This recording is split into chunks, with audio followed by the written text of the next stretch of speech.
I had to sort of like slow down my experience of the poem to start visually imagining it. And like I thought of, seeing first like a scalpel, and like a scalpel like tracing the spine of like a puppy or something. Well, the puppy's like, fucking a parakeet, and the parakeet's like, biting the udder of a cow or something like this, right?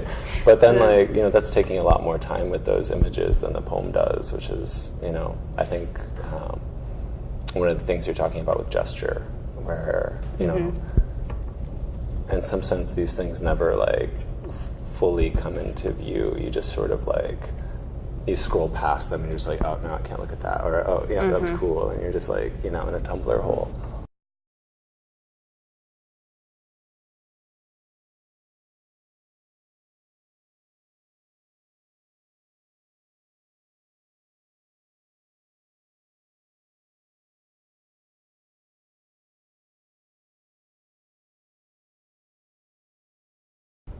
Like visually, you keep your mind moving, and you slowly, like throughout time, like, well, what would it be like if we made this a little wider? How would they feel? And kind of give it some sort of shape and some sort of color, but that things are continually moving for you. Like you haven't had a clear idea of, I want to capture this, and so I'm going to describe this and this and this, but that it's like in its movement, it's in flux. I knew that the poem was titled Sweet Shop about when I started writing it, and I had no idea that it was going to end up in a sweet shop. So you thought the title first? Yeah, and I think that like like a big thing of like Jelly Bellies or something. You've got all these weird tastes and whatever else, and you could very like closely curate your experience of Jelly Bellies by like consulting the Jelly Belly chart and figuring out what order you should eat which one in, or whatever else, and that's going to make a difference in terms of your experience of it. Although they're all going to end up in your stomach.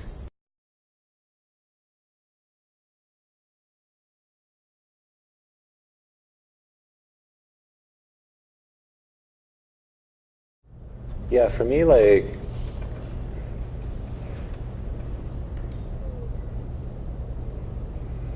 I think for the first while through the poem, where it's still like, 5 and 4 line stanzas, a lot of that sort of has the same sort of directed energy, and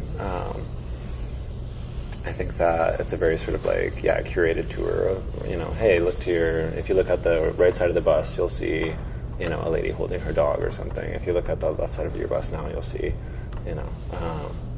but yeah, then it's sort of, it gets very rhetorical in like a certain part where all of a sudden the speaker's addressing another character and like almost having a conversation with them, and that's sort of where the images sort of like, dissolve, and we're in this sort of like pictureless space until the real world starts developing at the end there with like, Taylor Street, the Mac stop, and the core, or the store, and the Korean drama.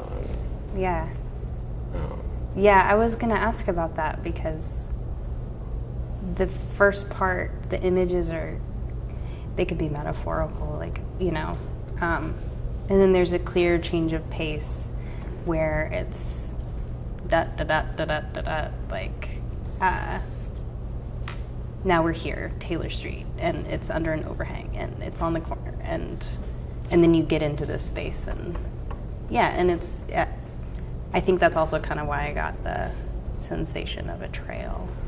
And I think too, like the sort of voice is developing alongside that. So at first the voice is sort of accusative and sort of almost mocking, I feel like, not trying to like necessarily assault the reader, but certainly like some of the images are, unpleasant or charged, or, I see the speaker sort of scolding the you at the first, during the first little while, but then when the speaker and the you meet on the street, like the speaker's tone sort of changes to one of like familiarity and acceptance or something. They decide to hold hands, and you know, then when we're in this sort of much more sort of solid sweet shop, even though it has, you know, hundreds of candy shelves, which is maybe a bit unlikely.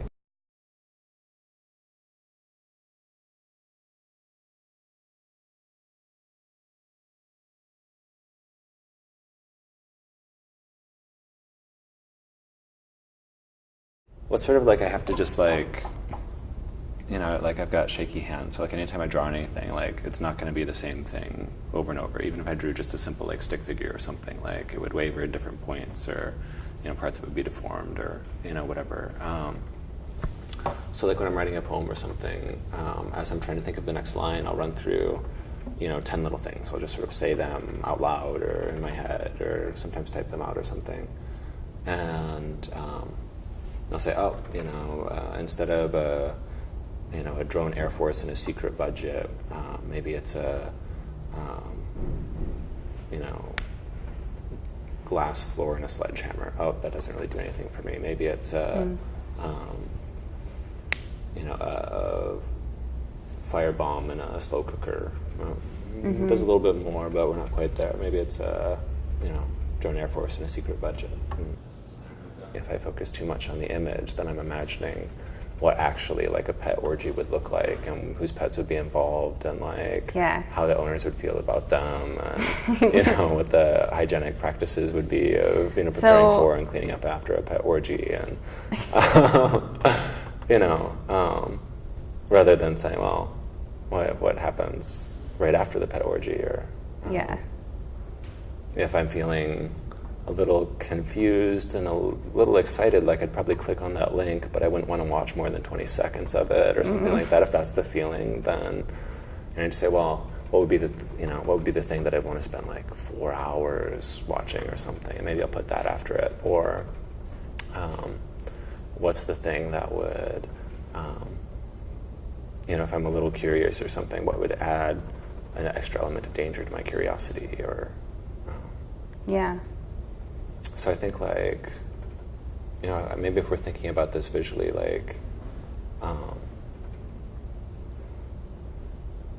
love the notion of, like, things sharing the same lines, and,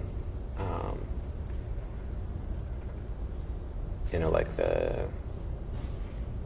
you know, with the pig worshiping the goat or something, the goat's back legs being like the eyebrows to a man's face who, you know, or an eyebrow or something. That sort of overlap.